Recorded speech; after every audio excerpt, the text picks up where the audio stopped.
मोदी सरकार ने 76वें गणतंत्र दिवस से ठीक एक दिन पहले पद्म अवार्ड विनर की लिस्ट जारी कर दी थी।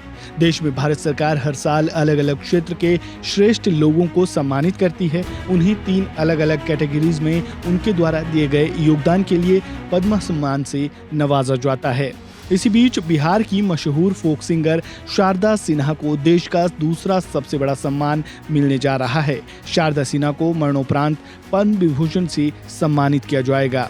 उन्हें कला के क्षेत्र में दिए गए योगदान के लिए ये सम्मान मिलेगा। शारदा सिन्हा को पद्म विभूषण सम्मान मिलने पर उनके बेटे अंशुमान ने क्या कुछ कहा, सुनिए।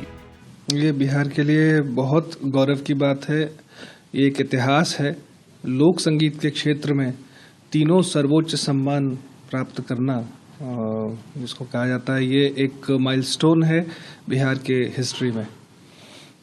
बहुत गौरव की बात है। ये सिर्फ शारदा सिन्हा जी का सम्मान नहीं है, बल्कि पूरी लोक संस्कृति का सम्मान है, बिहार की मिट्टी का सम्मान है। मैं केंद्र सरकार को हृदय से बहुत बहुत धन्यवाद देता हूँ, क्योंकि इससे लोक गीत के क्षेत्र में आने वाले लोगों को भी प्रोत्साहन मिलेगी कि आप महज एक लोक संगीत गा करके पूरे विश्व में छा सकते हैं। उससे तो शारदा सिन्हा जी किसी परिचय के मोहताज नहीं है। क्या आपको लगता है कि ये जो अवार्ड इनको मिला है पहले मिल जाना चाहिए?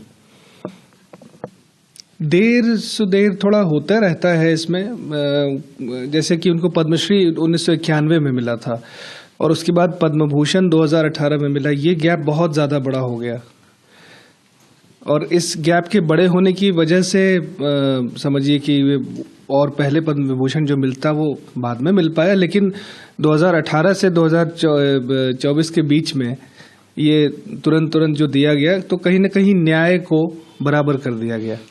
कितना मिस कर रहे हैं आज शारदा सिन्हा जी को आप? बहुत। जब मंत्रालय से मुझे जब खबर आई थी कि इसको एक्सेप्ट करना है कि नहीं, तो मैंने कहा ये तो सौभाग्य की बात होगी और ये बहुत अवेटेड था, इसीलिए मैं बिल्कुल सहृदय इसको एक्सेप्ट करूंगा।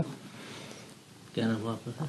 मेरा नाम अंशुमन है और जैसे ही ये खबर आई, मैंने सबसे पहले अपनी बहन वंदना जो है उनको मैंने खबर किया कि दीदी आज, क्योंकि 2018 में जब ये हो रहा था तो हम सब उनकी साड़ी खरीद रहे थे, उनके लिए सब चूड़ियाँ खरीद रहे थे माँ के लिए, और प्रेसिडेंट हाउस जाने की तैयारी हो रही थी। पिताजी यहाँ घर सजा के बैठे थे। आज दोनों में से कोई नहीं। तो ज़्यादा खुशी होती है। बहुत खुशी होती। आज तो जलसा हो रहा होता। और मेरे पिताजी ही चले गए, जो सेलिब्रेशन थे घर के, दोनों साथ चले गए, लेकिन अगर वो रहते तो वो आज भी घर को सजा करके और सबको बुला के और मिठाई खिलाना और साधुवाद देना, यही हो रहा होता।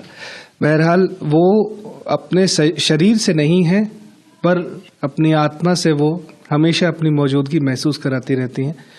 मैं पूरे भारत देश को इस वक्त बधाई दूंगा कि लोक संस्कृति का सम्मान किया गया है। केंद्र सरकार को मेरी ओर से बहुत बहुत धन्यवाद है। इस खबर में फिलहाल इतना ही। खबरों से जुड़े ताज़ा अपडेट के लिए बने रहें वन इंडिया हिंदी के साथ। धन्यवाद।